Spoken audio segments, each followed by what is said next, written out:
Bonjour et bienvenue chez Kano Computer. Voici maintenant notre tour avance bien, donc un câble, etc., l'alimentation. Maintenant on va voir donc pour installer les éléments restants. Donc à savoir ici dans cette configuration, le client souhaitait récupérer son lecteur multicarte en façade en USB, ainsi que son disque dur d'un Tera interne, son lecteur DVD. Et donc ici en fait on a ajouté nouveau un petit disque SSD, alors un changement de configuration quoi. Tous ces éléments-là, donc le disque dur, on va les brancher ici dans les emplacements adéquats. Le reste, le lecteur va venir ici en façade et le lecteur de CD ici pareil. Donc d'abord, il faut faire sauter les caches. Ça, il n'y a pas vraiment d'indication, hein. Il faut essayer de pas trop se couper, aller jusque là-bas.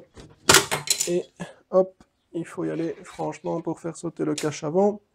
Vous pouvez aussi démonter la face avant. Bon, il faut faire attention parce que c'est tout des petits embouts plastiques et autres, donc parfois on peut en casser un autre, c'est embêtant. D'autres se démontent parfois mieux. Attention, parfois il y a de la ferraille à enlever auparavant. Ce genre de choses. Ici, il y a toujours un cache de ligne. Voilà, hop. On va commencer par notre lecteur CD.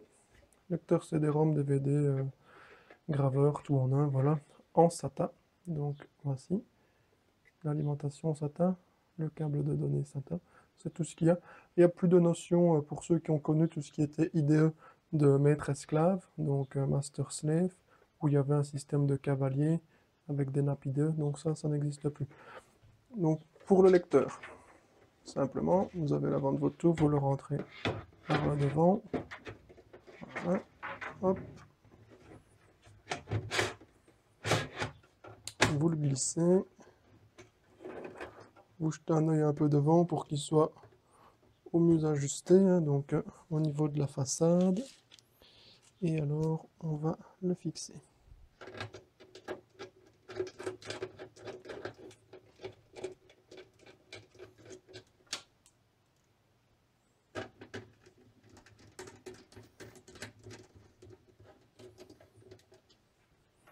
Voilà, je regarde une dernière fois, il est bien en position, on le maintient et on le visse. Voilà. Il n'est pas nécessaire de mettre les 4 vis, hein, c'est pas une question d'économie, mais juste avec une au-dessus, une ici, une en dessous, c'est largement suffisant. Ça génère pas de vibration, il ne bouge pas dans le temps, rien du tout, il n'y a pas de souci avec ça. Voilà, alors nous allons installer le lecteur de carte, donc son lecteur de carte multicarte classique, qui se branche donc, comme on l'a vu tout à l'heure, sur les connecteurs USB internes. Donc on va le passer.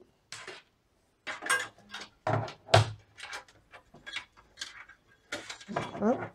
Même principe, on le fait rentrer par l'avant. Hop.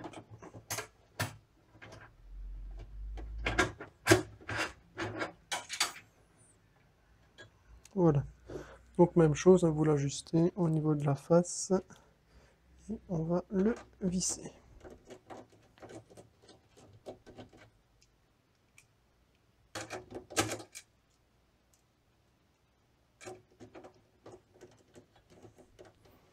On vérifie qu'il est bien en position et on serre.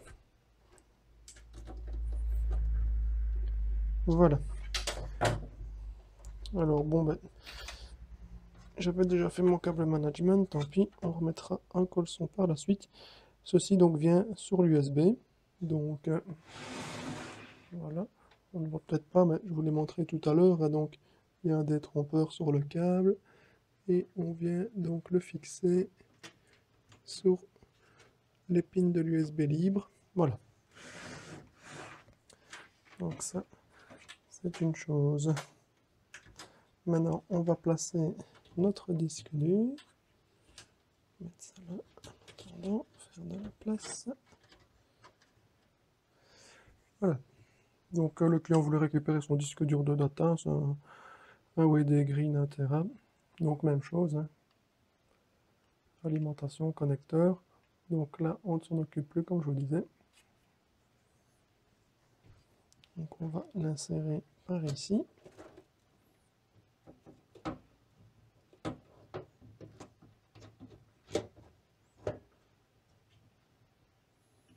Donc allez-y toujours délicatement dans les petites tours parce que on est quand même près de composants sensibles, hein, donc là on est quand même tout près du ventilateur et juste au-dessus de la rame, donc faire attention à ce qu'on fait. Voilà. Donc là pareil, on le met, vous le mettez en face des petits ergots et on va visser.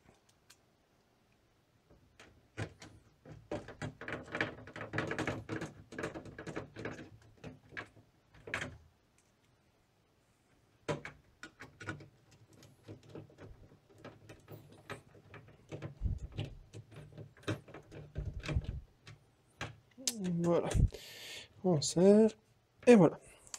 Donc ici, nos composants sont montés.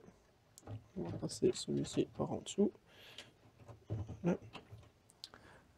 Nos alimentations. Voilà, donc on va s'occuper de brancher les alimentations. Donc on a besoin des alimentations SATA. Donc sur un câble, on en a deux. Donc on va alimenter ici notre SSD et notre disque dur. Donc pareil, hein, je vous ai montré sur celui-ci de libre. Je ne sais pas si on le voit bien. Voilà. Donc pareil, sur les connecteurs SATA, il y a également des détrompeurs. Donc voilà, il y a une petite encoche, donc on ne sait le mettre que dans un sens. Ok.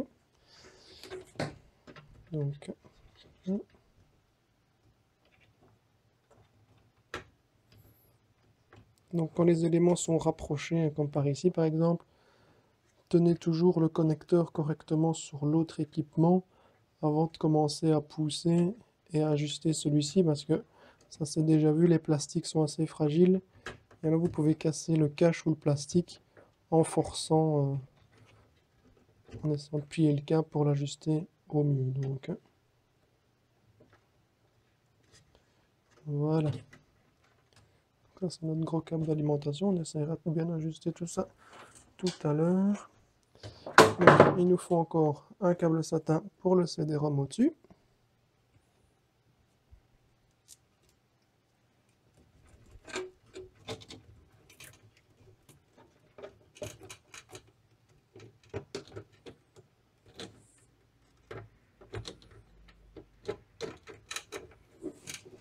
C'est pas évident avec la caméra et micro en même temps.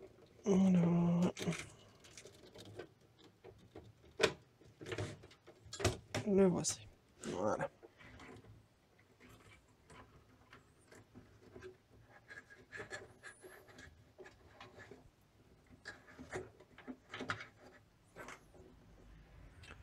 Voilà, donc ça c'est pour les alimentations. Restait, comme je vous le disais tout à l'heure, une alimentation Molex, parce qu'on a un connecteur, nous ici, pour l'illumination de la façade avant. C'est un petit néon, donc on va le passer par le bas pour arranger tout ça au mieux, parce qu'on a besoin que d'un connecteur. Donc voilà, les Molex c'est pareil, il y a des détrompeurs, vous voyez. Ici c'est carré, ici c'est en oblique, donc on ne sait le mettre que dans un sens également. Voilà. On fera le câble management après. Voici. Donc maintenant, il nous reste à mettre les connecteurs SATA. Donc, les emplacements SATA se situent ici en bas. Connecteur jaune et noir. Donc ici, les connecteurs SATA 6 Go sont en jaune, les 3 Go sont en noir. Donc ici, principalement, qu'est-ce qu'on va faire? On va brancher le SSD sur le 6 Go. Le disque dur ici, il n'y aura pas vraiment d'influence. Le CD-ROM, pas besoin non plus. Donc pour ça, il faut bien utiliser les bons câbles.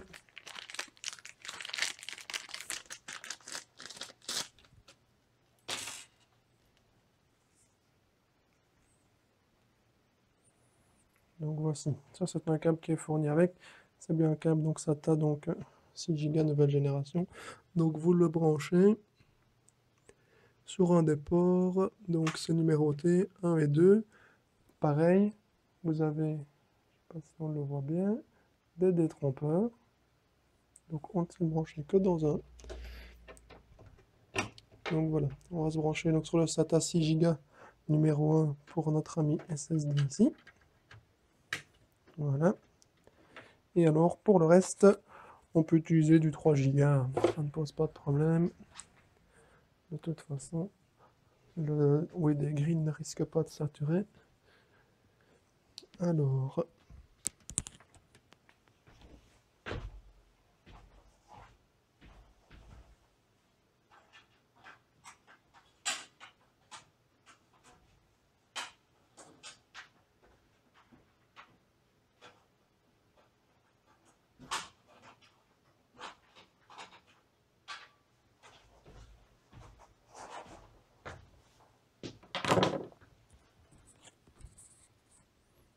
voici, on peut récupérer les câbles du client.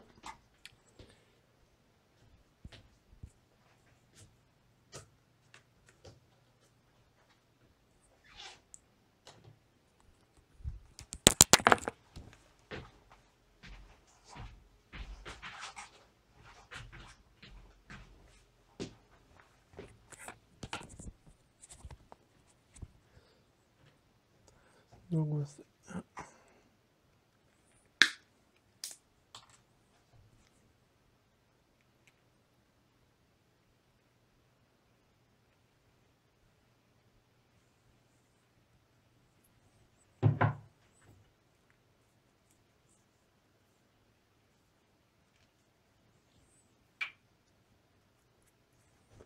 Donc celui-ci, on le connecte sur le deuxième port. Il servira donc pour le disque dur.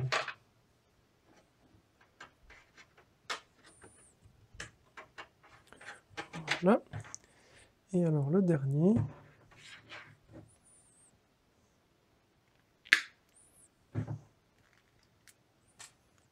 qui est relativement grand.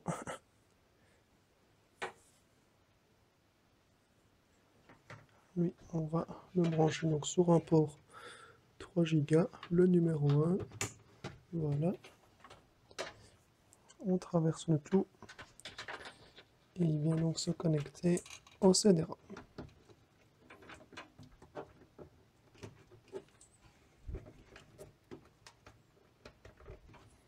Voilà. Donc là, on a terminé le montage complet de la tour, l'intégration de tous les composants. Donc tout est correct. Vous voyez que si on ne fait pas quelque chose au niveau des câbles, fonctionner, ça va fonctionner. Maintenant, il y a des risques. Hein, donc voilà. Donc maintenant, ce qu'on va faire, on va passer au câble management. Donc ça, je fais en offline. Je vous montre le résultat parce qu'il y a du boulot. C'est pas tellement passionnant et puis c'est pas tellement facile avec le micro et la caméra. Comme ça, vous voyez un peu ce que ça donne avant et après et où on peut un peu caser tout ça. Donc voilà, merci de m'avoir suivi.